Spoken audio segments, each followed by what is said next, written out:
During the Arctic winters, sea ice gets so thick that icebreakers can't penetrate, which is a huge problem if you're a scientist who wants to take measurements on the ground in the central Arctic during the winter, because it lasts for 6 months.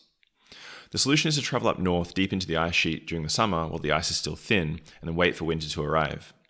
That's exactly what a group of scientists did in 2019 as part of the MOSAiC expedition, which is the largest Arctic expedition in history. On today's episode of the podcast, I speak with Luisa von Albedyll, who was a member of that 2019 expedition. We talk about retreating ice sheets, polar bears, global warming, and the beauty of the Arctic, amongst many other topics. This is a fascinating conversation. I had a lot of fun recording it. I hope you enjoy listening to it.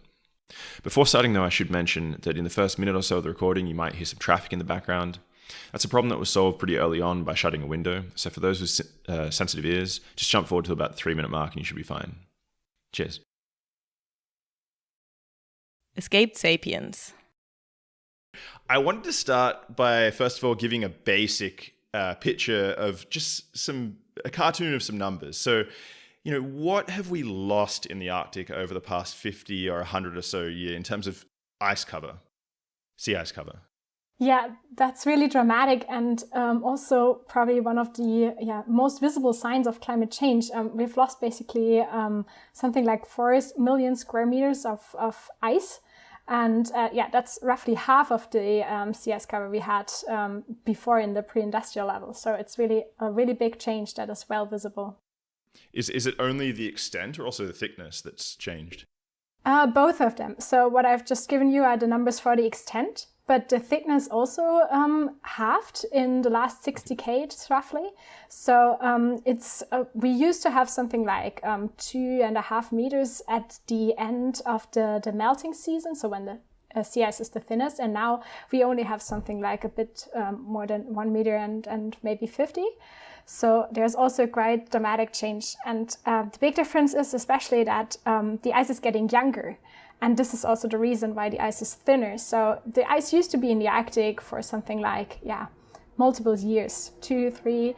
And now it's just that the ice barely survives one summer. Sometimes it only doesn't survive the summer. So that means that we're just having younger ice, and that is just naturally thinner as well. Have we had a summer with no ice cover yet? No. We always had some ice cover, and also in the future there will always be in the summer most likely a bit of ice, but we talk about concentrations, so this means like how many parts of ice are in a certain area of 15% when we say that the Arctic is ice free. So there's always a bit of ice. And in winter, there's probably also in the future always ice because the ice is refreezing in the winter. But then in the summer, it's most likely that we will get ice-free summers in the Arctic. But that's a huge amount of ice. So in terms of, do you have a picture in terms of comparing it to, say, the size of Europe, or in terms of sizes of countries? What's the loss there? Oh, that's a good question. I'm afraid I cannot really help you with a good image there because I just think of the Arctic by just looking at it. And no, I'm afraid I'm not having a really good. But it's about 50%.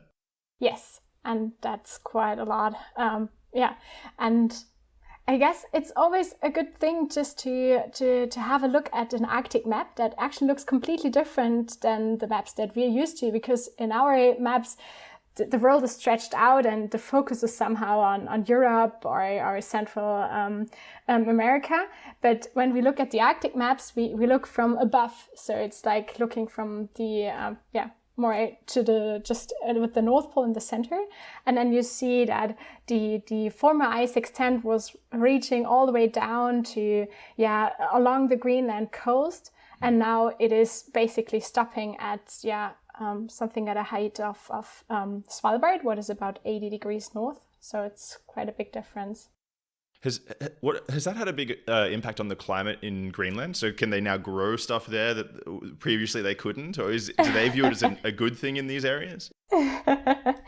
I mean, the coupling between now or air temperatures and maybe factors like humidity and precipitation that are important for growing food, of course, on the long run also coupled to the sea ice extent, but not directly. So it's not all of the sudden so much warmer in Greenland that the inland ice, so the glaciers that are sitting there, have been melting. What would be kind of a requirement for growing food there.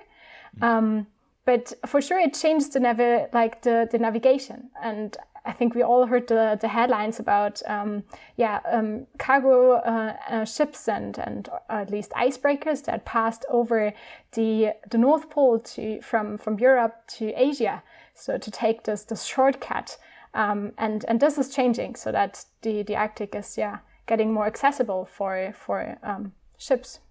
It's also more tense, right? So Russia and North America, Canada, they're all trying to make claims for these waterways and this sort of thing. Is that something that you worry about at all, or people talk about at all? And when you're, this is getting ahead of the conversation for sure, but when you're on a boat in the middle of the ocean, is this being discussed by the scientists that you sit around the table with? Yes, I think the political component is of course always there, and I think we worry most about the increase in ship traffic, because it also changes and affects this really vulnerable ecosystem there. Just for example, those ships often transport water, ballast water. Mm-hmm. And at a certain point they release it, and if they pass over this route, they of course are going to release ballast water that came maybe from the lower latitudes in the higher Arctic, and with it a lot of microorganisms, for example. So that changed the system there, and this is of course an aspect. And yes, the political aspect, I think that's actually more a question that is also related to geology, because the question is, where are the borders of the different countries in the Arctic? And this is normally answered, of course, on a political level, but often also with geological questions, where the end of a country is. And a bit. Is that something when you're organizing a scientific mission you actually have to be cognizant of? Are you allowed to sail this ship? Currently, where you're sailing, is it international waters, or what's the story there? It depends. Sometimes we also ask to do research in, for example, the Russian Arctic, and then we definitely need a permit. And this is also quite a lot of work that you need to organize and ask, and you have to clearly state what measurements do you plan to do there, and sometimes also a bit difficult to take samples with you. So it is a lot of permits in the beginning that you need to organize. And then, for example, around Greenland, there are just protection zones. So we're not allowed or necessarily allowed to enter with a ship. So then you need to apply as well and state what you're planning to do and why you're not harming the local environment. So you need to ask. Has there already been some evidence of damage occurring from dumping of ballast water? Or is that something that is expected to happen in the future as ship numbers increase? I think it's a common problem, not only in the Arctic, that this ballast water can change the local environment. And I think there have been also now more strict requirements on filters, that this doesn't harm it so much. For this particular case now with ballast water in the Arctic, I'm not sure how much of an issue that is already. I think there have been some theoretical studies on it. What could be the effect of it?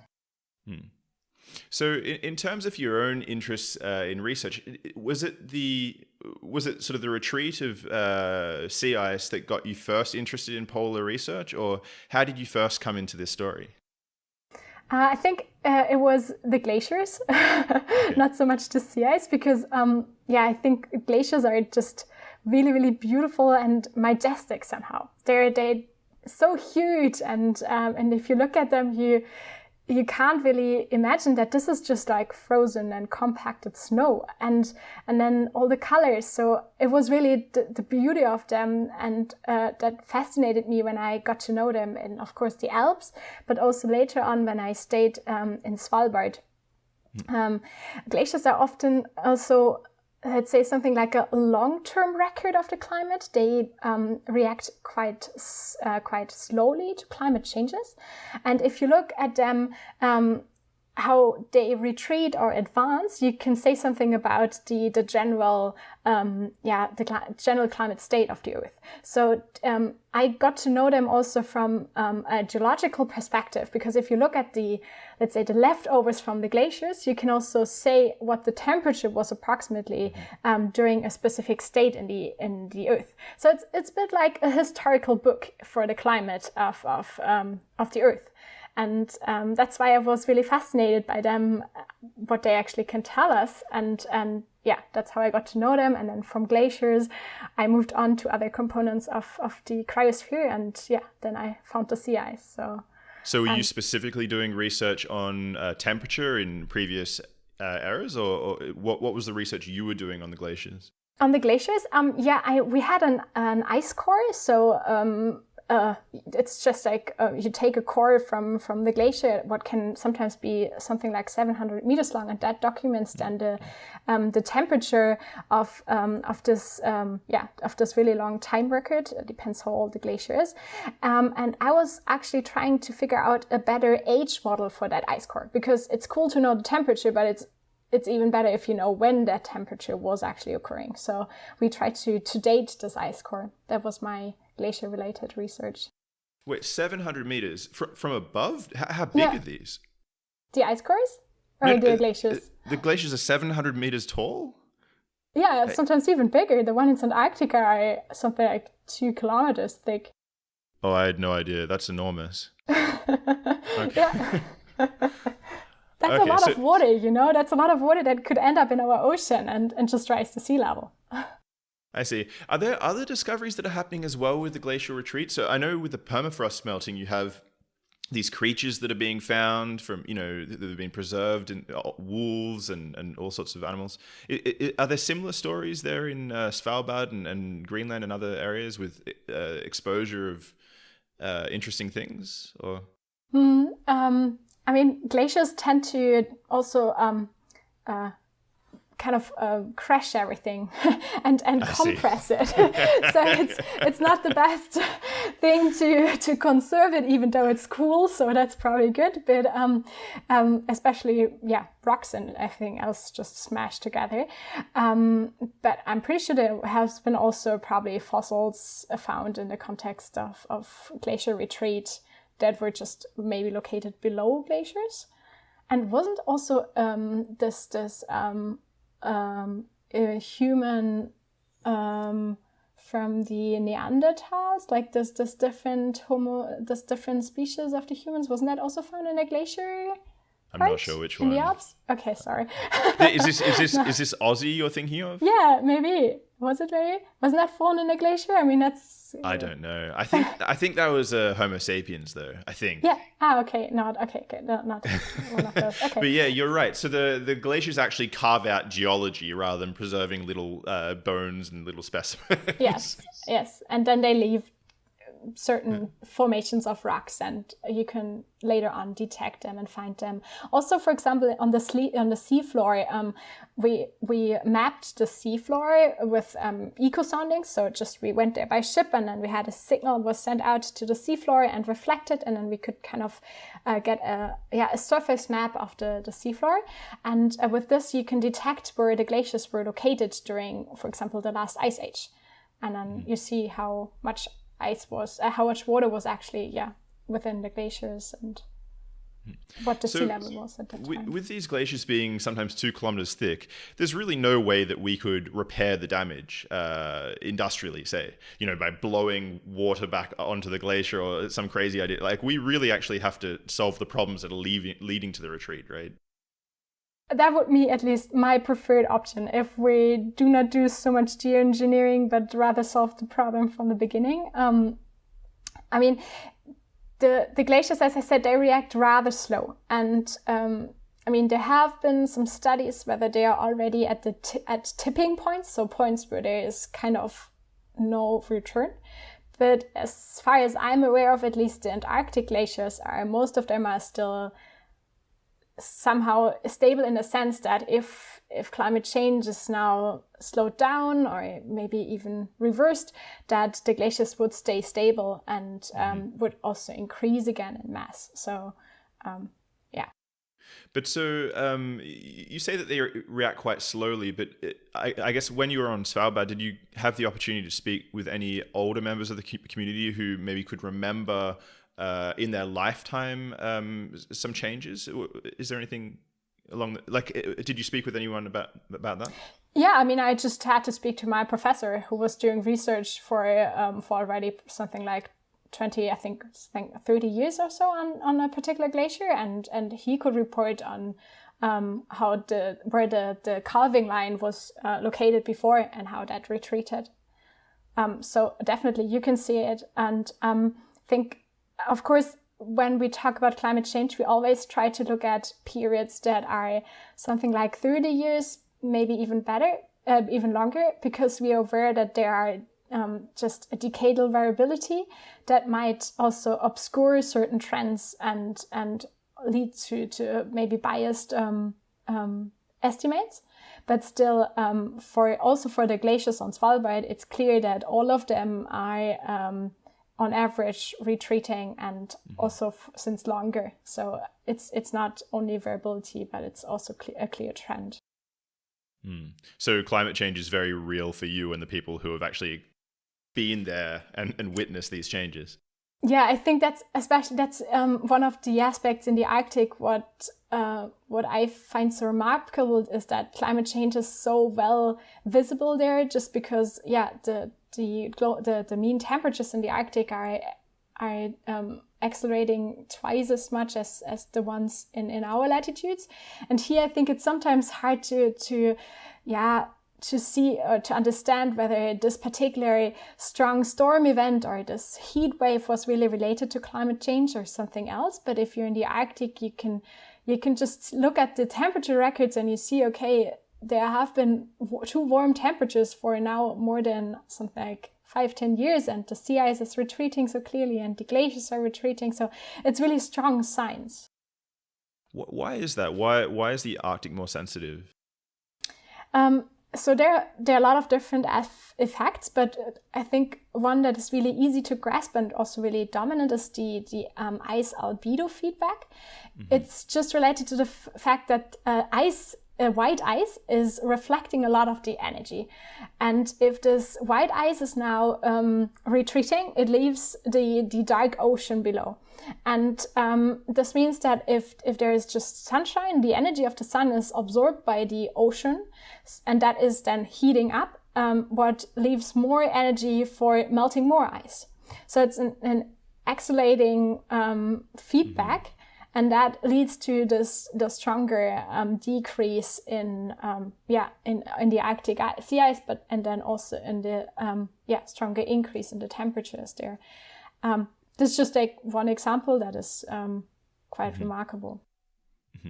So, in terms of larger impact, I guess when glaciers retreat, then that leads to sea level rises, but the sea ice melt doesn't lead to sea level rises, right?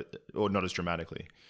No, exactly. So if glaciers melt, yes, then sea level is rising. But the sea ice is in equilibrium with the water. It's like an ice cube in your water glass. So while it is swimming there, it is also already pushing the water a bit away. So it's in equilibrium with the surroundings, and that means if it melts, it won't change the sea level. Yeah. Okay, I see. So so then I have to ask sort of like a mean question, which is, you said 50% of the sea ice is gone, and so down here we don't really feel that effect, right? So when you're in Germany, you don't realize that 50% of the sea ice in your day-to-day life, it doesn't really affect you. So what is for the average person in Berlin who's never going to have the chance to visit the North Pole, what is going to be the impact of the remaining, if we lost all of it, for example? Is there some picture you can give of what the downstream effects might be? So first of all, this is one reason why we do research, because we would like to know exactly the direct effects for our life here. But one thing that is more and more clear is that it definitely has an impact on our mid-latitude weather. so, for example, maybe you followed the discussion just recently. There was this example of this really cold weather that I think even led to snow in Texas, and also to quite a lot of snow here in Germany. And it was remarkable cold, I would say. And there was a lot of discussion whether that was one of those cold outbursts that was related to weakening of the polar vortex. The polar vortex is a band of winds that is located in the north, close to the North Pole. And some people describe it as it is trapped by, the cold air is trapped by this band of winds. And if now the temperature contrast between the Arctic and the mid-latitude is decreasing, what happens if the Arctic is warming more than the lower latitudes, then this trap, this fence of winds is getting weaker. And this leaves more room for this cold winds to, for example, leave the Arctic and lead to really, really cold weather also here.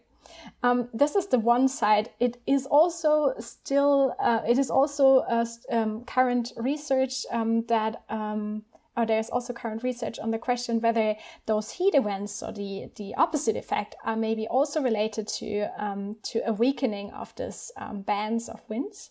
So it could be that this weakening of the contrast between lower latitudes and higher latitudes leads to a slower wind, so it leads to a slow down of the winds, and this leads to more let's say slings or meanders of the wind. It's a bit like a river. It's flowing quite straight if you're in the Alps, so in the mountains regions, but it takes more and more turns if you're coming closer to the seaside where it's really flat. So when something slows down, when a fluid slows down, it starts to take those turns. And this is happening also with the wind in the higher altitudes, and this meanders that could leave more time for the warm and the cold air to move to the north and to the south, and this leads then to this really stable long heat waves and cold outburst here in Europe. And I mean, this kind of weather is just not really what is beneficial for either the agriculture here, but also not for the humans. I think like this heat wave, I don't remember the name, but at the time, but there was one that was particularly strong that led to a lot of deaths as well, because it's really stressful. Okay, so the effect is that you get longer summers and I guess more intense summers and then longer winters as well. Is that the case? Is that what you're saying? I wouldn't say that the season is expanding, but that we have stable weather. So that we have really 30 degrees for more than something like 10, 15 days. That's just a bit unusual for the weather here, at least in Europe, where you have this higher sequence of good weather, bad weather, good weather, and so on. So more rapid change. And this is changing, or could change, due to the weaker contrast in temperature between the lower and the higher latitudes.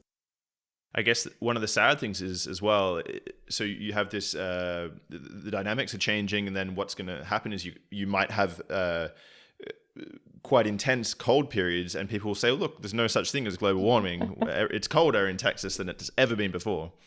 This must be quite depressing to hear when you're working in this field. Yes, but I'm pretty sure that people also... that this is just, I mean, it's just a bad excuse, right? If you understand that climate is changing, then you also see that a cold change, that also cooling at a certain part is really a part of this whole phenomenon. And So people willfully putting their fingers in their ears. But before jumping completely into the science and your research, I want to take a step back because I want to ask you. So you were in Svalbard, which is a pretty wild place. Are the stories true? Do you have to walk around with a rifle? And are there dangers of polar bears, or do you have to leave your car doors unlocked? How much fear did you have going around the town there? Okay, so yeah, it's true. As polar bears are a topic that is always around and with you when you're on Svalbard. And I would also recommend everybody to always remember that polar bears are living there. And yeah, I mean, in town, you're kind of protected by the local police people. So you don't need to have a weapon there. But as soon as you leave the town, you're gonna have someone who is taking care of the polar bear protection. And we all went through some sort of short rifle training to be able to fulfill this job. And we all got a lot of education on how to behave when you're encountering a polar bear, and how to best avoid this situation. What is, I think, the best measure in polar bear protection, just not meeting them. Yeah, but I think all those training also helped me just to develop a good, healthy portion of respect for those animals, but not necessarily fear. So just in case I do encounter a bear, what are the key messages that I should be absorbing? You should leave. This would be the ideal solution. Okay, so first of all, like, it would be good that you recognize the bear from far, far away. So you must be always attentive and just use all the options you have with binoculars and so on to check.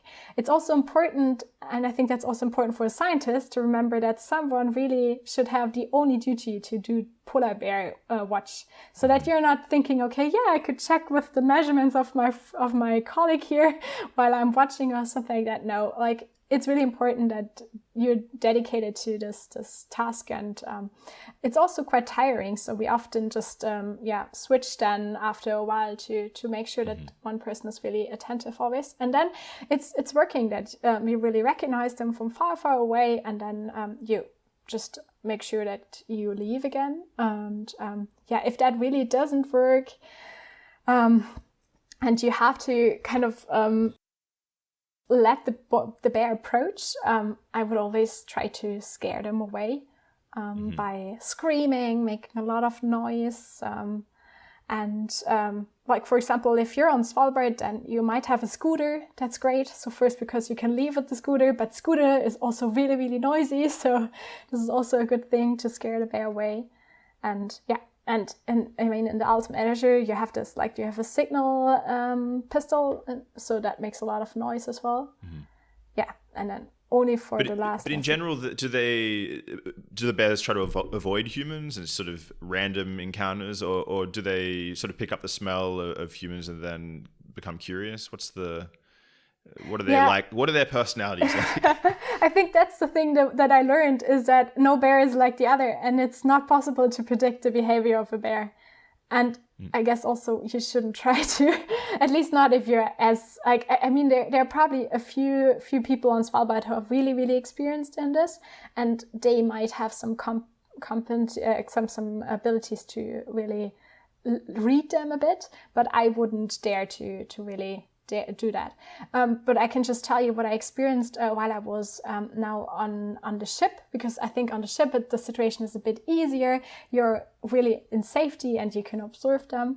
And what we have seen are bears that just passed by far, far away and didn't care at all. Even though the ship is loud, it's big, it's smelly, so they definitely recognized us, but they didn't mind, and they just walked past. And then others were really curious. Some of them came closer to the ship, or they checked out our measurement equipment, and sometimes they even kind of interacted with us. So they came, they screamed, and after a while they lost interest and went away. So there are also some curious bears, I would say. And we shouldn't be in the way for them. One thing I was really curious about is, you hear about sea ice retreat, and then there's that classic image of the starving polar bear that's being affected by, its home being taken away. The polar bears that you saw out on the ice, did they look healthy, or was it clear that they had been impacted by the change in their environment? Yeah, I'm not sure that I have a representative subsample to answer this question. also, I'm not a biologist, so I'm not sure whether I can judge on that either. But from just my first impression was that they all looked normal. But I think it was also a good season for them. So there was still a lot of sea ice. They could go hunt. So that was not such a big problem for them at that point in time. But of course, this is just like one period in time, and I don't know how they look like at the end of the or in the springtime, right? So when So maybe this is a good opportunity to jump into the ship. So how did you go from this land-based work in Svalbard? Were you also in Greenland at some point, or just Svalbard? Greenland I've only seen by ship. So how did you get involved with MOSAiC, and what is it? Could you give some like brief overview of what the expedition was? I think how I got involved is that I started to work at the Alfred Wegener Institute, who is the main organizer of MOSAiC, and related to that, I joined their another Polarstern cruise, so also already ship-based work, and then I started my PhD on sea ice, and then it was there was the option to also join this big expedition, and MOSAiC is, I would say, a really huge international and also quite ambitious science project. It was planned as a 1-year measurement campaign in the Arctic sea ice. And in contrast to many other expeditions, it was clear that the measurement platform that was then the icebreaker Polarstern shouldn't move on its own, but should just let itself freeze into the ice and then move with the ice. Just to why was that? When? No, why was that? Why do you want to stay embedded? Yeah, because we want to do the same measurements, and we want to do the measurements at the same ice. So we want to follow the ice and its seasonal cycle. And if we move the whole time with the ship, we would encounter ice that has a different history. But if we stay with the same ice, we can observe it from more or less its freezing to its melting. And that was the big advantage. And also, this gave us the opportunity to also measure during the Arctic night, what is really special. Before, most of the campaigns were taking place in summer, just because then the Arctic is more accessible. And this time we decided to stay in the Arctic. So the ship went there in September and let itself freeze in. And then it traveled with the ice for about a year from the Siberian Arctic, more or less, to Fram Strait, what is the ocean passage between Svalbard and Greenland. So how close did it get to the North Pole then? Okay. How close to Santa? Good question. Oh, it was a bit away. I can't remember the exact numbers, but you know what? Like they, so the ship followed the ice flow, until it actually broke up and was melting, and then they returned to the Central Arctic, and this time, so that was then in, I think, September 2020, a year later, they passed over the North Pole. So they have been at the North Pole. Okay, so the picture is you have this gigantic ship, an icebreaker, that before everything freezes over completely, you break through the ice and you find a location and you embed in a gigantic piece of ice. and then you unload equipment, all your science equipment, and you do months of measurements out on the ice, essentially, is the picture. You didn't sail in with the ship, right? You flew in, or how did you get to the ship? So personally, I didn't, but of course other scientists did. So they went along with the ship in September. And then the exchange was organized quite differently for the different times. So Russian icebreakers actually came to Polarstern and exchanged the people.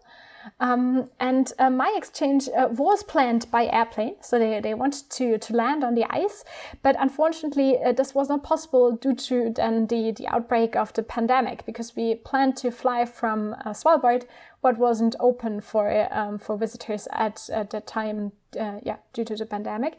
And then we had to change plans, and in the end we were brought to Svalbard by 2 other ships, and then Polarstern came out of the ice for a short moment, picked us up and returned with us to the same ice again. So there was a short break, but we returned to the same ice. The other boats couldn't make it through the ice to you, or is that the reason why you had to come out? Exactly.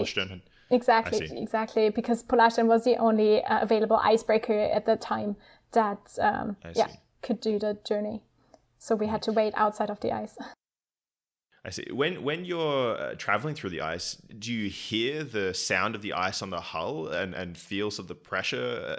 Also, when you're embedded, is that sort of a dynamic thing that you can sort of sense every day in your day-to-day life, or?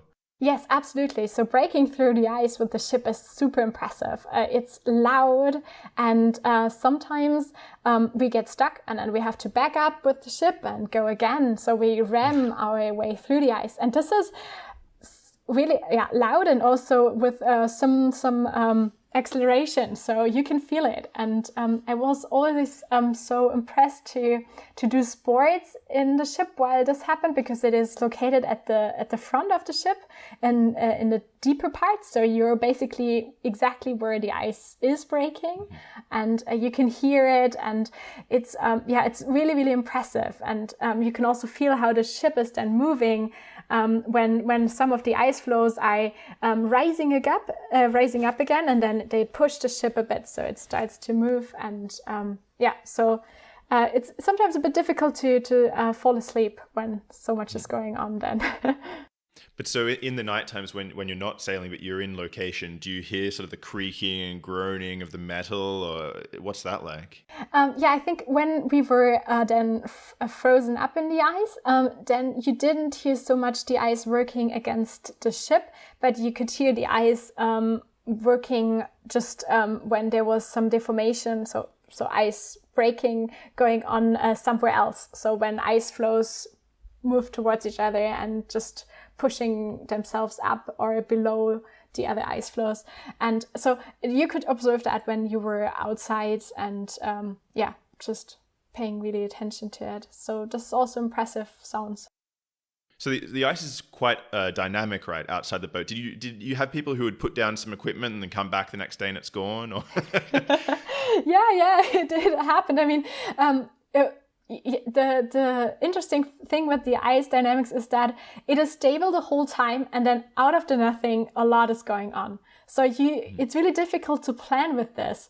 And but we had occasions where some of our power lines were eaten by forming ice ridges, or a hut was just smashed, and then the opposite sometimes happens, so that the ice moves apart, and then you have, out of the nothing, you have a gap, and then you need to bridge that somehow.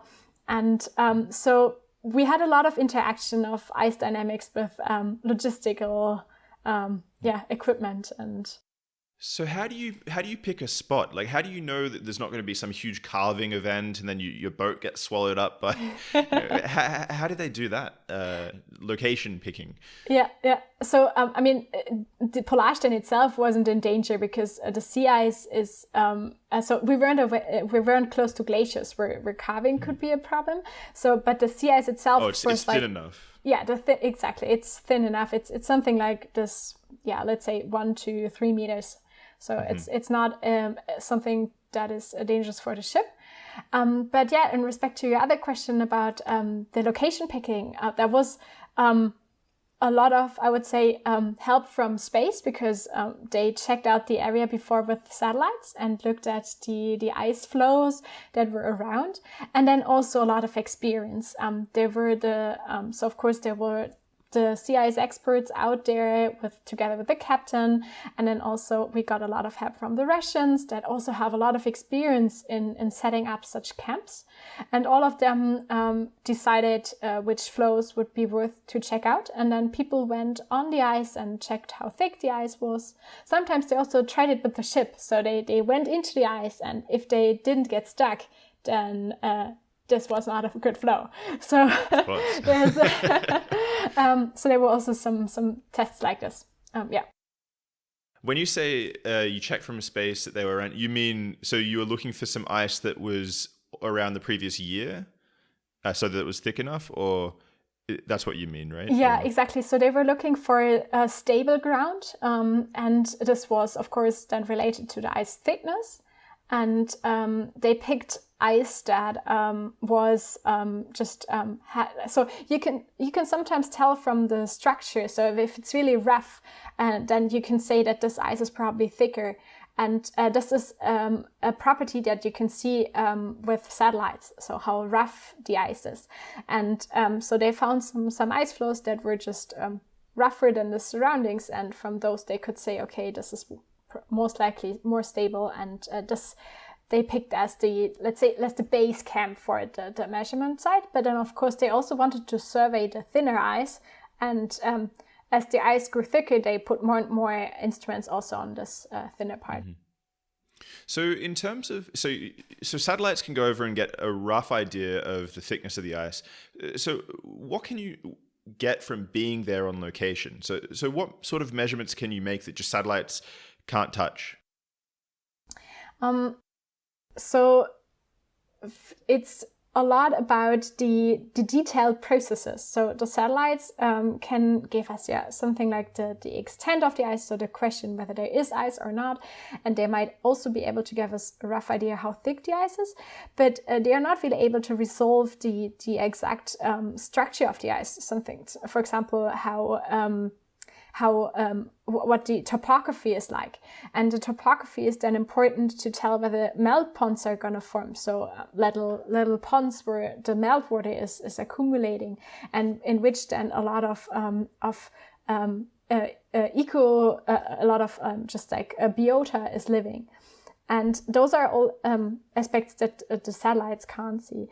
Also something like, for example, how is the temperature distribution in the ice, or what kind of organisms are living in the ice, and what's the salinity of the whole ice pack. That's something you can't tell from measurements from satellites. Of course, we all try to push that as far as possible, because satellites are so much more available than those measurement campaigns. And I think I'm a big fan of satellites, because they give a lot of information also give me a lot of information for my research.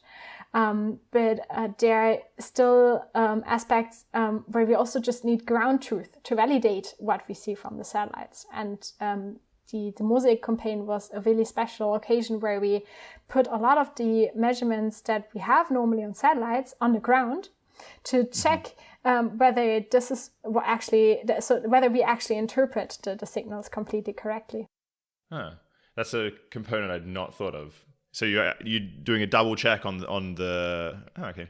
So in terms of your own research, then, what measurements were you taking? I looked especially at ice thickness measurements.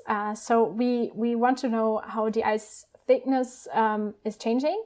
And for this, we have a set of instruments. One is, for example, an electromagnetic device that is flown under a helicopter. So this device works a bit like a metal detector. So it senses the strong difference in conductivity between the seawater that is really conductive and the sea ice that is not so conductive. And combining this information with the distance to the upper part of the ice gives us the ice thickness. So we know then how far away the upper part of the ice is, and then from the metal detector system we know how far away the lower part of the ice is, because then with this we detect the ice-ocean interface. And this gives us the thickness. And we were flying this instrument with the helicopter, so we can get a large-scale impression of the thickness. And the same device has a little sister that we can also tow behind us on a sledge. And we did this then by just walking around to get a higher, just to get an idea how the ice in close proximity was. And again, it's important to get some ground truth. And that's why also we drilled a lot of holes and just measured the thickness. That is then like the most reliable, but of course it takes a lot of time and you cannot just drill holes everywhere. And so you're also cross-checking those three different modes of getting. Okay. Yeah. So how many drilling samples did you take? And is it a big electric thing, or a big? How's it powered? I guess you don't have a screw, right? Oh, we also had a hand screw as well, but we have just electrical ones. We actually use the normal drills that you could also use for your home. But we have a lot of extra batteries, because of course the batteries drive really, really fast. Yeah, and then we have we have drill extensions, and they are normally a meter long, and then we extend them when the ice is thicker, and then we extend. And I think the thickest hole, the longest hole that I drilled was something like 7 meters long. So with a hand drill that I could buy at Bunnings or something. Yeah. So one thing that I'm curious about, I hadn't really thought of too much, but I'm curious about is, does your mobile phone doesn't work out there, right? Because there's no signal, but other electrical equipment also, it's cold, right? So do you have to warm the batteries on your body and then put them in the drill, or what are the complications there? Yeah, for sure. So battery is always something that you need to keep warm as good as possible, and a good solution is often just to wear it close to you. And then we bring a lot of them to make sure that it stays warm. And then also, like, at least on MOSAiC, we had so much equipment that we could also set up some hubs where we had temperatures at least something around 0 then. So then the equipment there is for sure a bit better secured and easier to handle. And but for everything else, I mean, we do not need so much more, I would say. We need the drills, yes, and we also have some more, for example, the remote sensing instruments that I was just talking about with the satellite comparison. They have well isolated batteries, and then we had the power lines on the floe, so we actually had power from the ship, and then of course this was then working also in the cold. So how far out from the ship were you taking samples? I'm asking because I'm wondering how representative your little plot was of what's going on across the entire. So of course the central observatory, so the main part where most of the instruments were, that was only something like 500 to maybe 3,000 meters away from the ship. But so something like half a kilometer to 3 kilometers.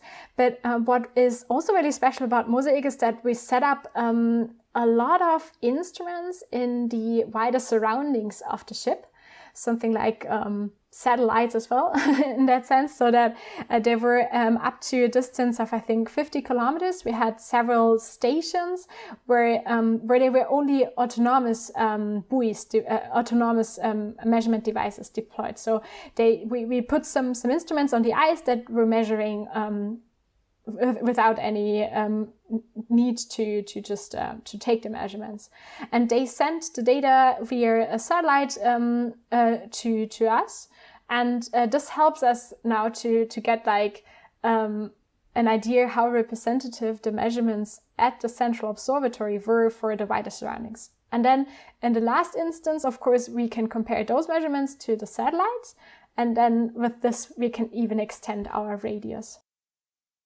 I want to jump into what your actual results were in a second, but I want to first ask, you mentioned before that when you were on Svalbard, you had to do special training with a rifle in case you came across a bear.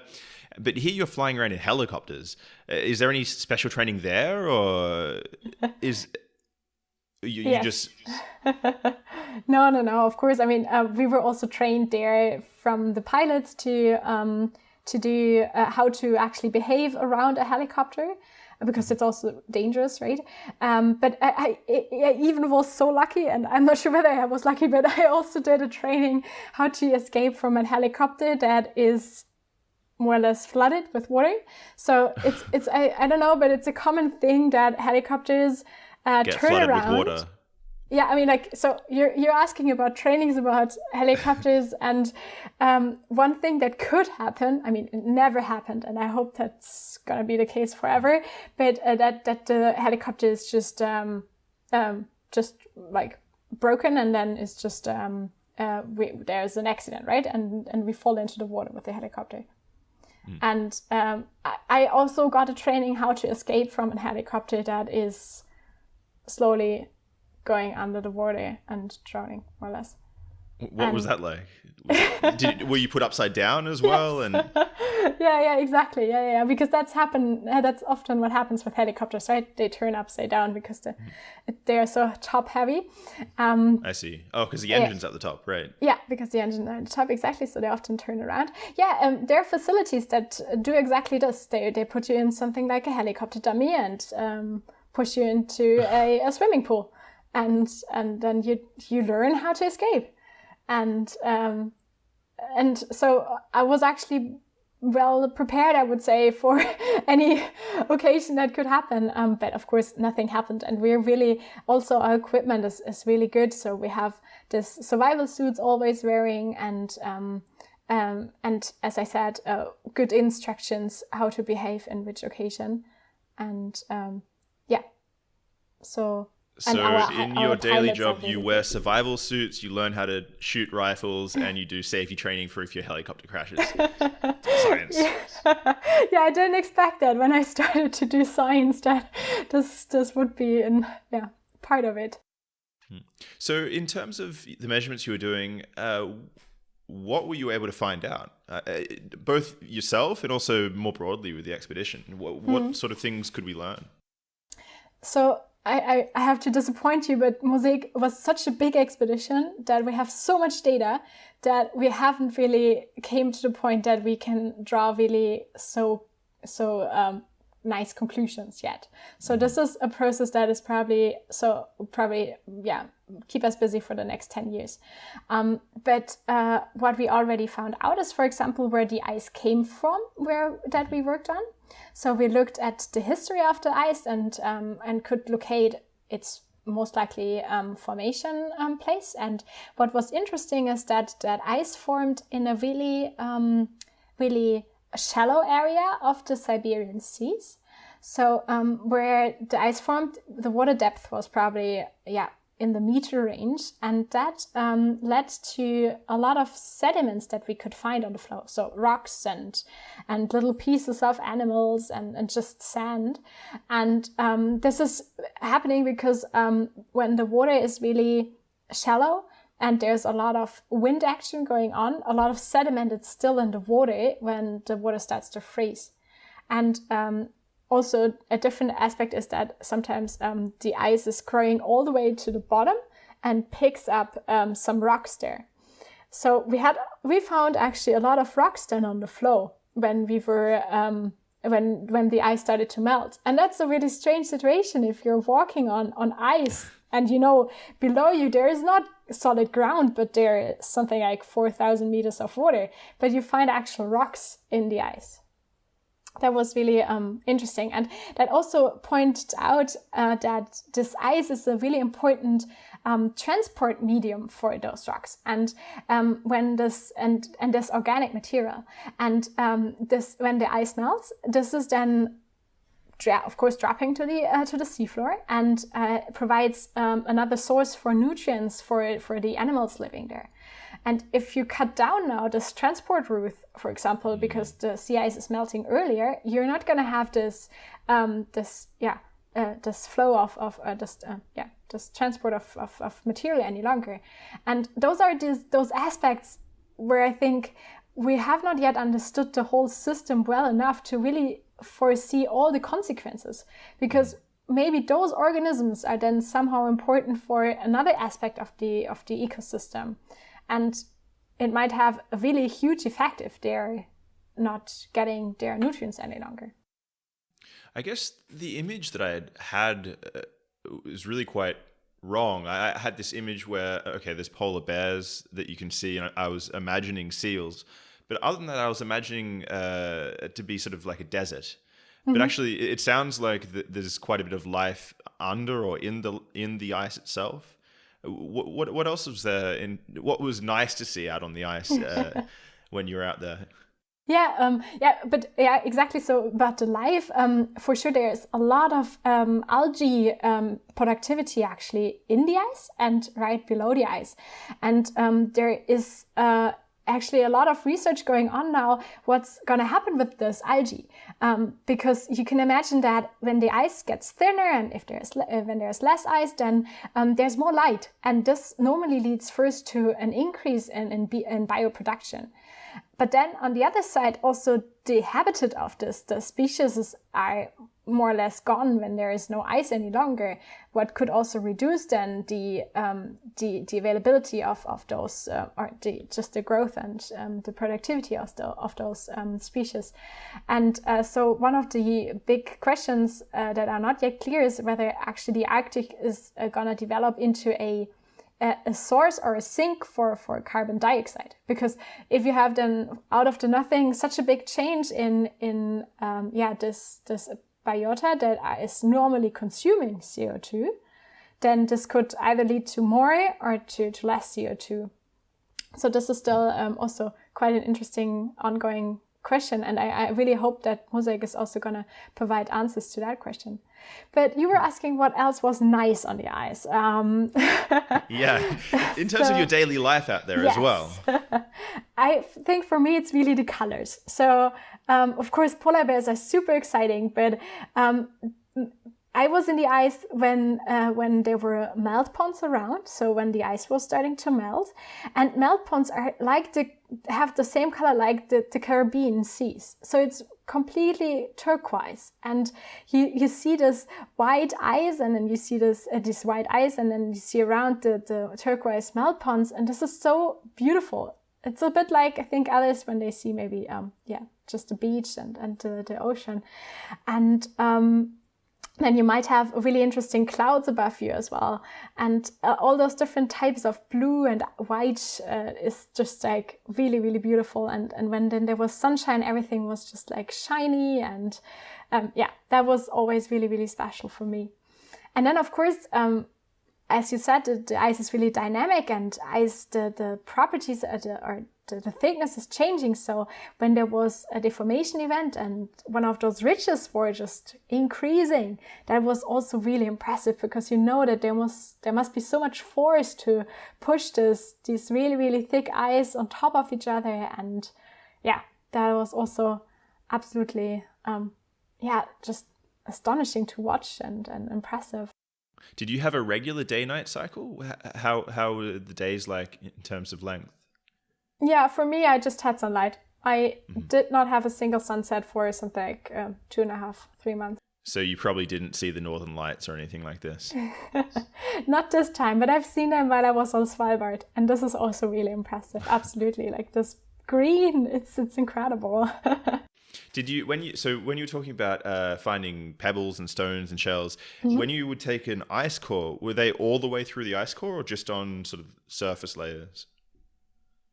That's a good question, but I don't think they were in all the different layers, but they were sometimes also, so not only at the surface, because we only found them when the ice was starting to melt. So they were for sure a bit within the ice, and then they started to melt out more or less. Mm-hmm. What about sea life? Were you able to see whales, or was there anything interesting like that was an occurrence? Yeah, we saw seals, and then I think on the way back we saw some orcas, but we didn't see them in the ice. So from this perspective, I was a bit unlucky. I think others have seen more sea life, but also some fish. We saw a lot of fish. There's some fish that lives just exactly below the ice surface, and if polar ice was breaking through the ice, the ice floes sometimes tipped over, and then sometimes there was a fish still on top. That was, I'm guessing they're living off the algae. Yeah. So one thing I'm also curious about is, so as I said before, I'm imagining that you're on the boat, you're there with very interesting people, lots of scientists, ecologists, people from all different fields. For them, what's the mood like? Because in some sense, it's kind of sad that you're going and doing you're studying an environment that's being destroyed. So is the feeling that this is sort of the last chance we have to take these measurements, and this is just for posterity's sake, or what's the mood like around this sort of discussion on the boat? On the boat, there are a lot of really young people. So I think my age, we have not yet seen this dramatic decrease with our own eyes, while a lot of the more experienced senior scientists can report from completely different conditions when they start to research. And I think to feel this really sad feelings, you might need this life experience to have seen it with your own eyes. Of course, we know that this is going on, but when we're I think when I was at least there, in the first place, I was just fascinated by the beautiful nature around me and by the fact that I was there. And I think a lot of us are feeling the same. So we're not so, I wouldn't say that the mood was bad in this respect. It's more that we feel a bit of a rush. So we're like, okay, we need to measure as much as possible to understand the system as soon as possible, so that we still have a chance to maybe preserve some of it. So it's more this energetic will to put all your energy into this project, so that we still have a chance to also kind of to initiate political decisions to change something. Mm-hmm. Has Polstone had an impact so far already, or what's the long-term strategy and goal, or what do you hope to achieve personally, and also in terms of the organization, I guess? I think that this is probably really a difficult topic, because a lot of scientists have the impression that the results and their model results and prediction are actually pretty clear how this is going, but still the political will to change something is quite reluctant and rather slow. So a lot of politicians acknowledge that there are large ongoing changes, especially visible in the Arctic, but I wouldn't say that there has been so much action really taken to tackle this issue, especially not at the speed that we actually need to preserve this. So this is really a bit depressive. Personally, I think that my talents are more in analyzing and understanding this concept of climate change in the Arctic, and I can present the results. However, really taking the right actions for it is not really what I can do. So I hope that just explaining my results well enough that others are understanding it will help that there's, of course, also the political will to change it. Mm. Why do you think, so on some issues like ozone depletion or whaling, we seem to have been able to get our act together, but then there's issues like global warming, and then you've seen in different countries with the COVID response, for example, in China and Australia, they seemed, at least from what I can tell, to do slightly better than the States, let's say. Why is it that we're so incapable in this case to act? Why don't we do? why isn't this something that we can sort of act as a unified world on? If I knew that answer, then I would definitely maybe change my profession and start to be a politician. I don't know. I really don't know why it is so hard to take action on that. On this, I think one aspect is maybe that the consequences are the really bad consequences are so far away, so that you're just rather enjoying the maybe the bad or you're enjoying your life now without really considering what's going on in the future.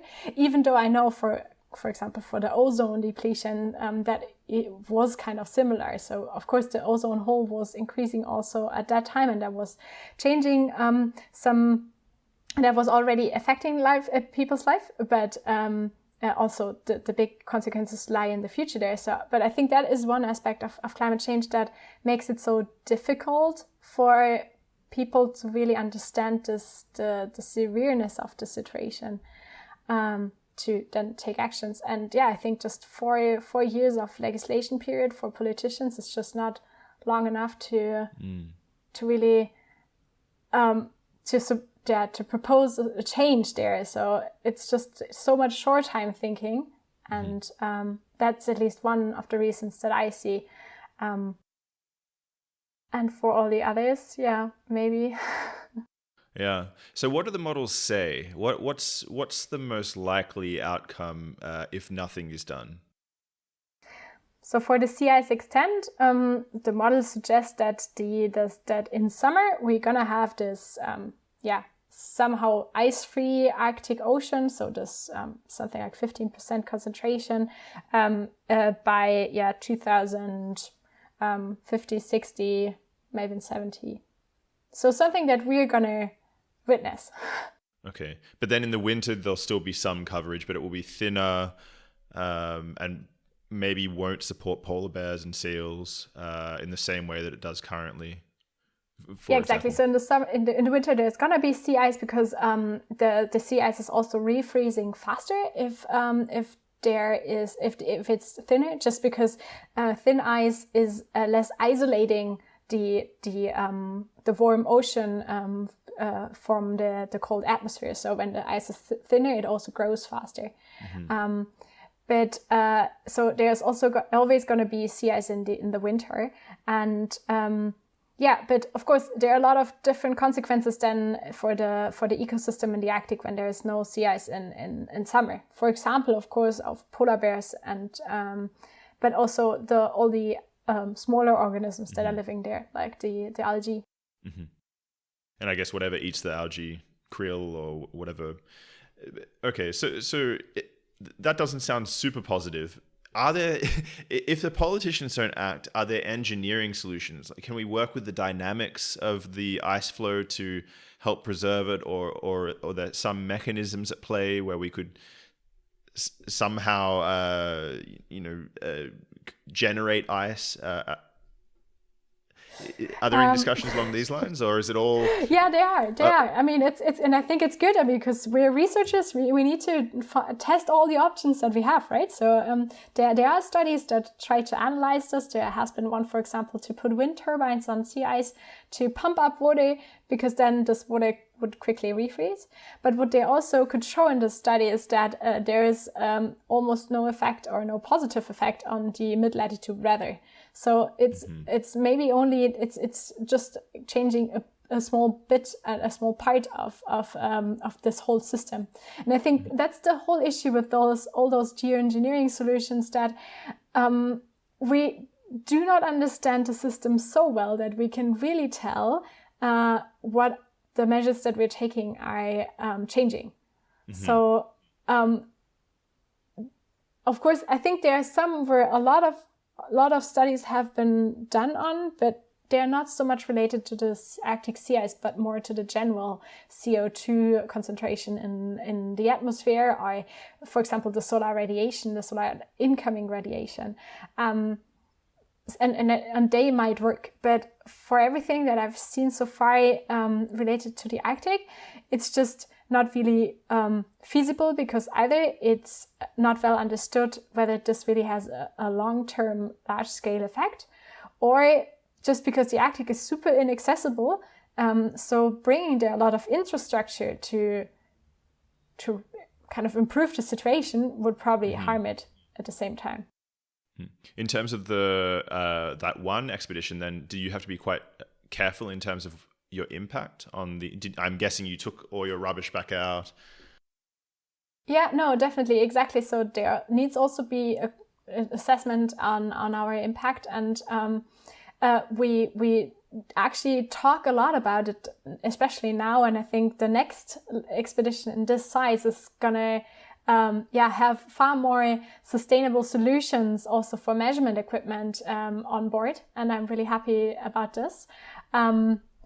So far, I think the assessments in general is that the overall impact of the research is better, or is of course more beneficial than the impact that you're leaving when you're measuring. But yeah, there is some. I mean, as there only all the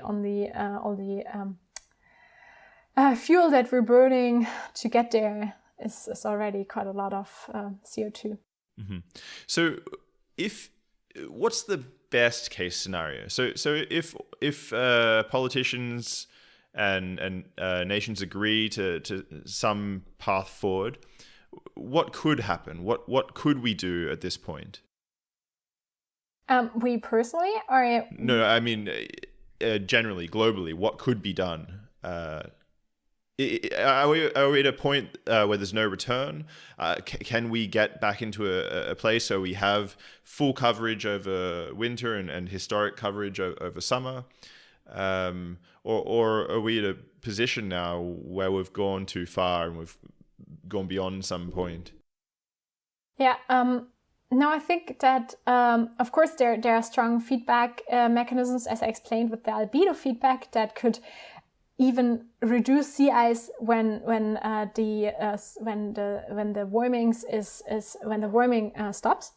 But in general, we could also see in the past that it was always that there have been periods in the long-term climate past of the Earth where there has been such a low sea ice extent, and that recovered again. Mm-hmm. So if conditions change,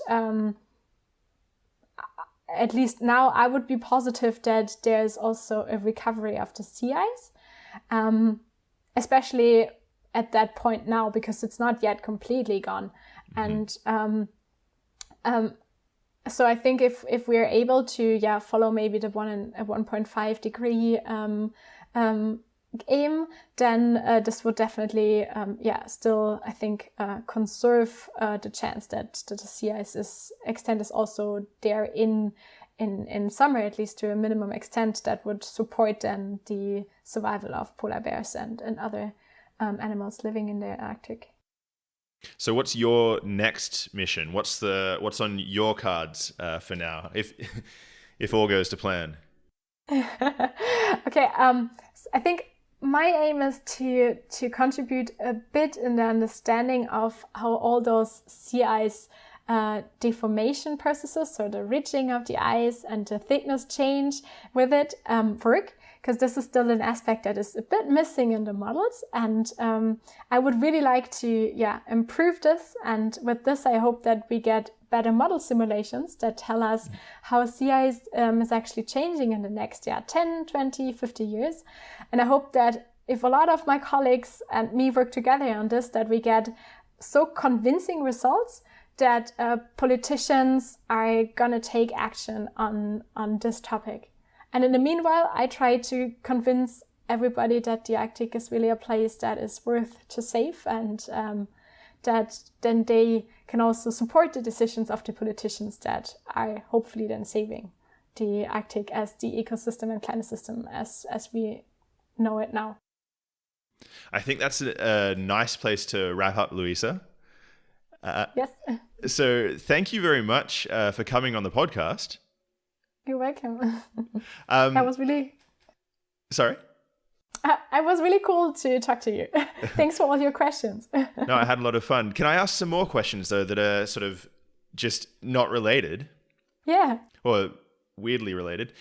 So one thing I think you have some experience on that most people don't have experience on is you've now spent how long in Arctic territories in your life? I think I spent something like a year in total really doing field work in Svalbard or on a ship. So the curious question I have is, do you think we're going to have a Mars colony in 50 years? Because, when you're on the boat, I imagine they're bringing in food for you or you have stores, but I'm imagining you're not producing your own potatoes on the ship. So what's your bet on a Mars colony succeeding in the next 50 years? Having lived in these extreme situations for a year of your life. Yeah, I mean, I witnessed that a lot is possible with living in remote places, and having in mind that an expedition as we did it now was already possible 100 years ago because there has been this famous Fram expedition. I could actually imagine that we can do this with the Mars colony, just because we've done something like MOSAiC 100 years ago. So why not having the option to, maybe having a Mars colony in 50 years as well. On Svalbard, do they produce their own food? No. No, they don't? None at all? They don't have any greenhouses? No. Really? Okay, I didn't know that. So they import everything? Yes.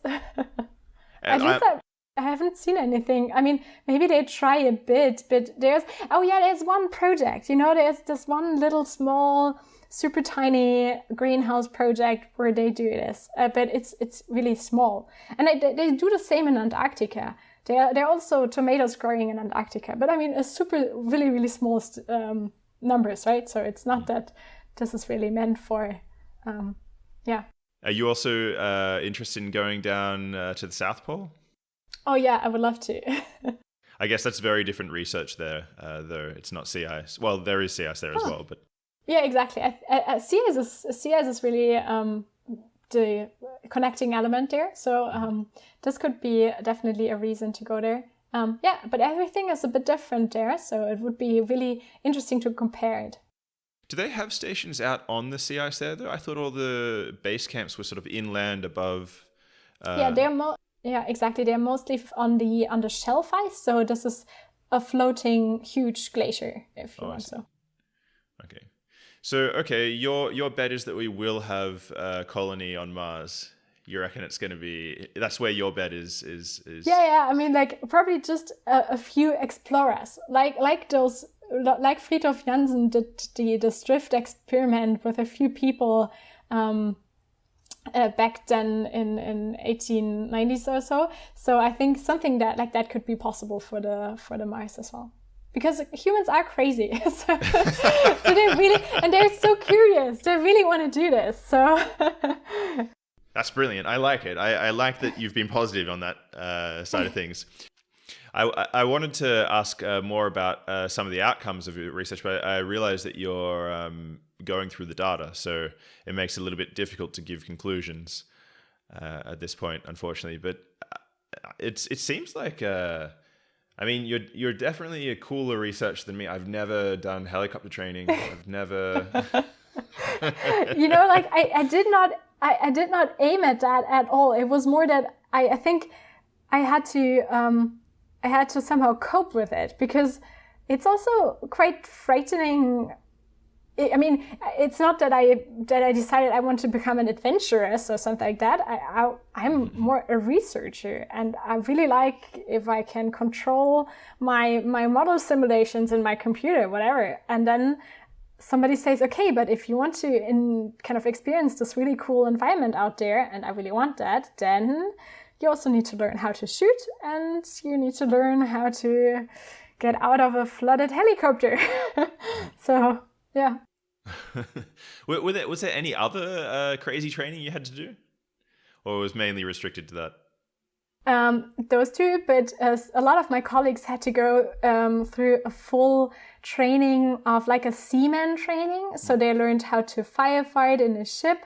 Okay. And how to use all those rescue equipment, the islands, the floating islands, because it seems to be a bit difficult to handle them. So they also learned how to use them, and just like I think on Svalbard they also do a lot of avalanche rescue training. That's also important, or how to get out of a crevasse of a glacier. So there is more, but Did you do a lot of hiking across Svalbard as well? I mean, did you go? Yes. That must have been really nice. Did you sleep out also in huts and this sort of thing, or were you mainly restricted to the town? We did one overnight trip, because it's not so easy to get access to the cabins if you're not a Norwegian. But yeah, once we did it, and all the other ones were just day trips from the town. But I mean, the town is super small, so it's really not difficult to leave it and already feel really, really remote. So I would say after something like probably 1 to 2 hours of hike, your mobile reception is gone, and then you're kind of on your own, right? And then you said that you'd get around on a scooter, but I didn't realize there were roads everywhere to get around on in Svalbard. But for the scooters, you don't need roads. I mean, scooters. We're talking about snow scooters. Okay. So like a bob's. Sorry. Okay. Yeah. Snowmobiles. Yeah. I was losing my English. I always lose my English in these discussions. I don't know what it is, but. Okay, so you're also trained up on those, but I guess that those are not too difficult to drive. But I've always wanted to get to Svalbard. Did you get to see the seed bank? The seed bank, yes. I walked past it, yeah, but it's really restricted. So what is kind of logical? So we passed by it with the bus and then walked around it, but it's locked. Yeah. So what I could tell, I mean, that's good. It's not like such a good tourist attraction, whatever. You know what, it's there, and but. What about life on the boat? So you said there was like a sport hall or something. Is there?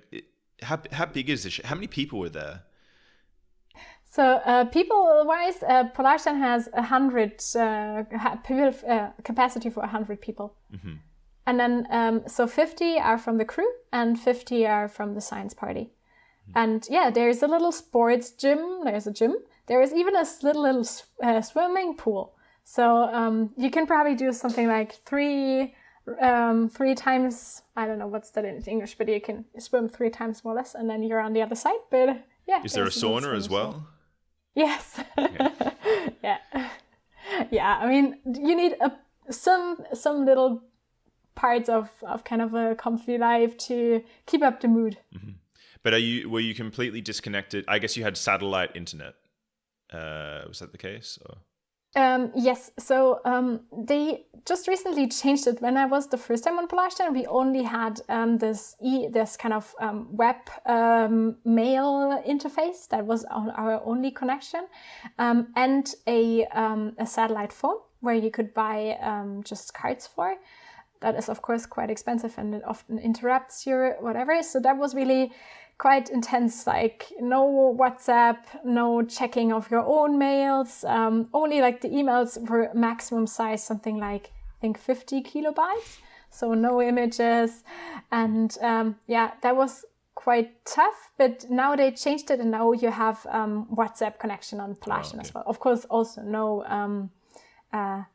images and no sound, but still you can text via which is WhatsApp. Actually a massive difference.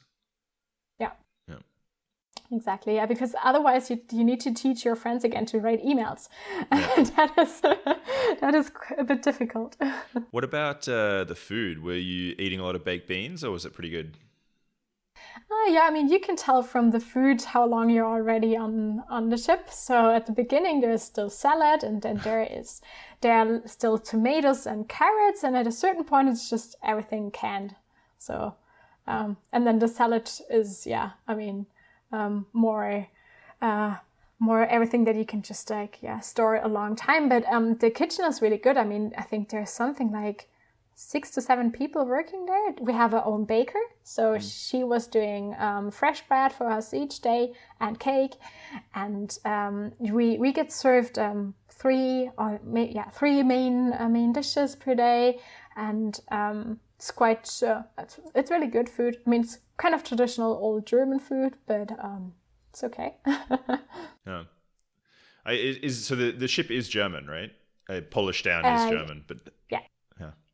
I see. Yeah. So yeah, I'm guessing you got a lot of work done. I mean, you're isolated from any internet distraction. You've got the ice right out your window. You're surrounded by scientists. Lots of papers written, perhaps.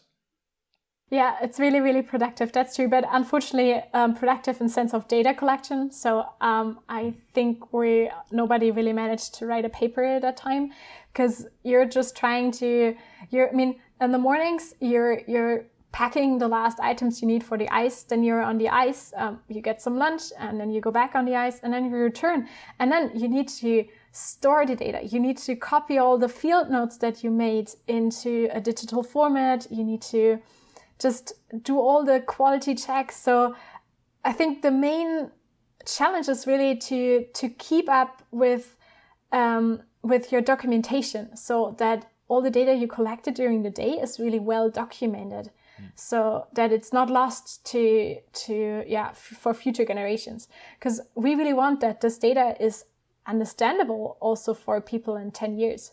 Mm-hmm. Does that mean, so is all the data open source then? Can people get access to it? I think they're going to release it in a year or in 2 years. So there is a deadline, and then it's all open source. Yeah. And before people who attended have the chance to write their papers about it and do the quality checks. And get their PhDs and so on. Hopefully. Yeah. Man, I would love to take part in an expedition like this.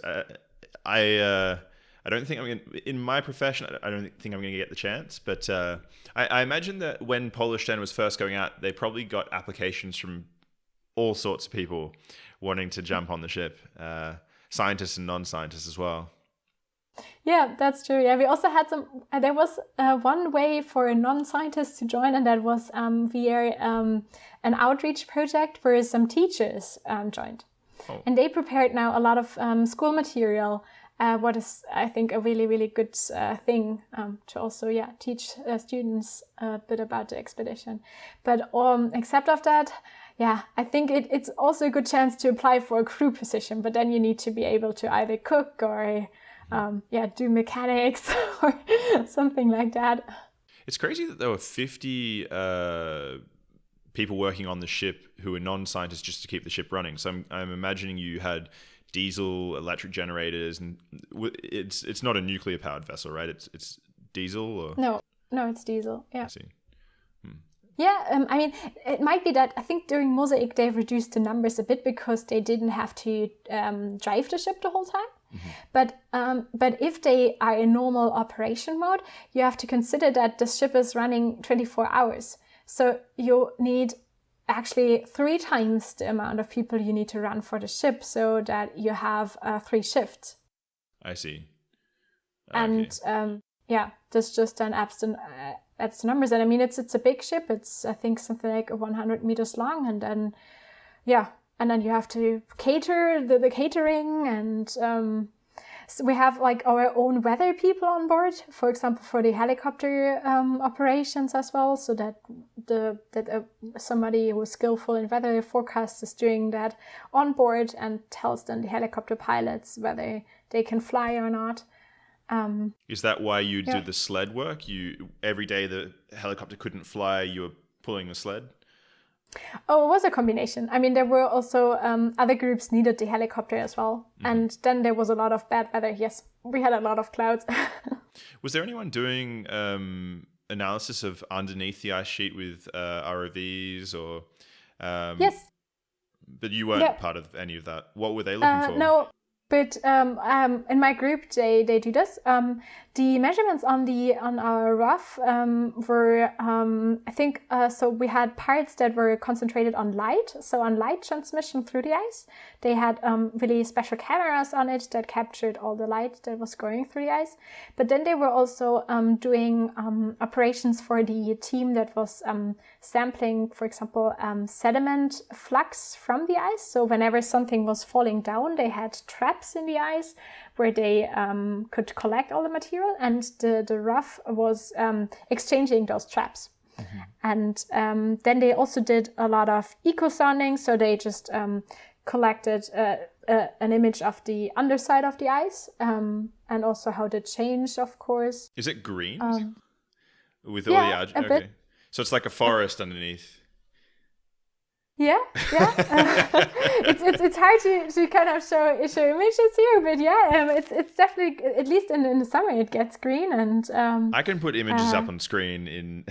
Okay, yeah, I can send you some. Yeah. So one thing I might be misremembering this. I read an article at some point about, I don't know if it's in the southern hemisphere or up in the north, that there's a species of krill which lives off algae, and this krill is one of the most numerous species on Earth and is responsible. It's in the food chain. It's responsible for feeding. It's one of the lower trophic levels that everyone else depends on. And so I was wondering if if you have an increase of this algae growth and then a collapse, if you're going to have flow-on effects where you have a crashing krill population and the whales die, or is this something that's been spoken about by the researchers there on the boat that you know anything about? Yeah, I think I'm not too deep into that topic to be really to give really a good answer on this. But I think it's definitely an option that is considered, so that they try to understand the whole food web to see whether this could be a case. I think for me at least, I normally associate this whole food, krill and then whale discussion more with the Southern Ocean, so more with the waters around Antarctica.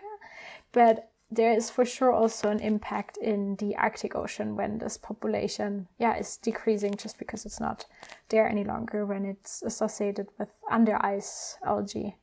Yeah. One day I'm going to get on the Polish Stern and then I'm going to go see for myself. Yes. Yeah.